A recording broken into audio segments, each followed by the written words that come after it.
এলাকার ব্যবসাদার ও স্থানীয় বসবাসকারীদের কথা মাথায় রেখে স্যানিটেশন কমপ্লেক্সের উদ্বোধন করা হলো খণ্ডঘোষ ব্লকের সগড়াই বাজারের জুবিলা গ্রাম যাওয়ার যে রাস্তা সেই বাজার এলাকায়। উদ্বোধনী অনুষ্ঠানে উপস্থিত ছিলেন খণ্ডঘোষ ব্লক যুব তৃণমূল কংগ্রেসের সভাপতি শুভেন্দু কুমার পাল, জেলার এসসি এবং ওবিসির সম্পাদক শেখ কালাম সহ অন্যান্যরা। ব্লক যুব সভাপতি ও জেলা এসসি ওবিসির সম্পাদক বলেন, এলাকায় কোনো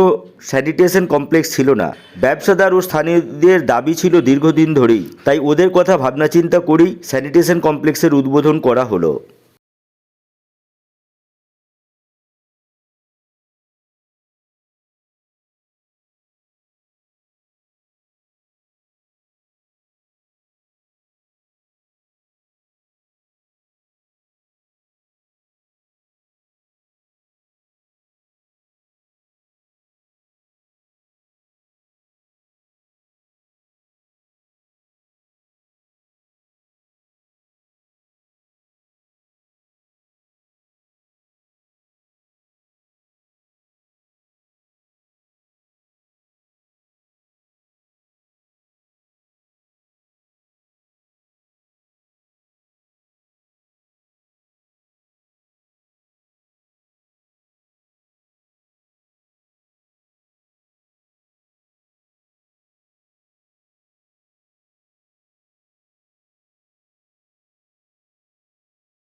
যে স্বচ্ছ ভারত মিশনের যে কাজ চলছে বা স্বচ্ছ ভারত নির্মল বাংলার যে কাজ চলছে,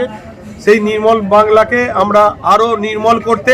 সগড়াই বাজারে এই যে যুগলে রাস্তা সংলগ্ন যে বাজার আছে, সেই বাজারে আমরা একটি স্যানিটেশন কমপ্লেক্সের উদ্বোধন করলাম। একজন সহৃদয় জুগিলা গ্রামের একজন সামাজিক কর্মী এবং সহৃদয় ব্যক্তি প্রভাত রাউত, ওনার অবদানে এই জায়গাটি তৈরি হয়েছে এবং এটা আমরা আশা করি এখানটা যেভাবে নোংরা হয়েছিল এবং মানুষের যে বাথরুম করতে বা টয়লেট করতে যে অসুবিধা হচ্ছিল, সেই সমস্যা কিন্তু আমরা এবারে মিটিয়ে ফেলবো এবং এই আশেপাশে কয়েকটা গ্রাম, তার সঙ্গে এখানে ব্যাংক আছে, অফিস আছে, যেগুলো আছে তারা সবাই উপকৃত হবেন এবং এলাকার মানুষবাসীর কাছে আমাদের অনুরোধ যে এটা সঠিকভাবে ব্যবহার করবেন, যত্রতত্র মলমূত্র ত্যাগ করবেন না, যেহেতু এটা আপনাদের সুবিধার্থে করে দেওয়া হয়েছে এবং বাংলাকে আরো নির্মল রাখার চেষ্টা করবেন।